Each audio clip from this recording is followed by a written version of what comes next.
نبی کریم صلی اللہ علیہ وسلم چاشت کے وقت نفل نماز پڑھا کرتے تھے۔ ابن ابیل یالا رحمت اللہ علیہ بیان کرتے ہیں کہ ہمیں ام ہانی رضی اللہ عنہا کے سوا کسی نے یہ خبر نہیں دی کہ انہوں نے آپ صلی اللہ علیہ وسلم کو چاشت کی نماز پڑھتے ہوئے دیکھا۔ ام ہانی رضی اللہ عنہا نے بیان کیا کہ فتح مکہ کے دن رسول اللہ صلی اللہ علیہ وسلم نے میرے گھر میں غسل فرمایا اور 8 رکعتیں پڑھی۔ میں نے ایسی ہلکی پھلکی نماز پڑھتے آپ کو پہلے کبھی نہیں دیکھا،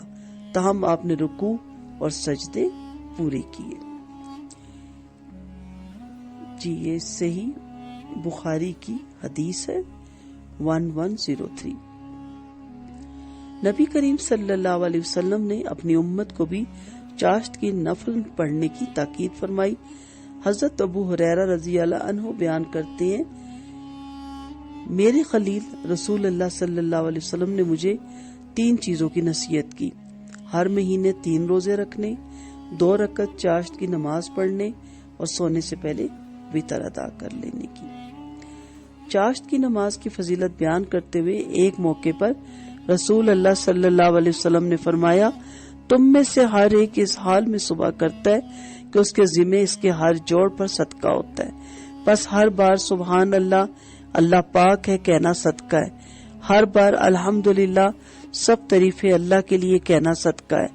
ہر مرتبہ لا الہ الا اللہ، اللہ کے سوا کوئی معبود برحق نہیں کہنا صدقہ ہے، ہر مرتبہ اللہ اکبر، اللہ سب سے بڑا کہنا صدقہ ہے، نیکی کا حکم دینا صدقہ ہے، برائی سے روکنا صدقہ ہے، اور ان کے مقابلے میں چاشت کی 2 رکعتیں کفایت کر جاتی ہیں جو کوئی انہیں ادا کرتا ہے۔ صحیح مسلم کی یہ روایت ہے 720۔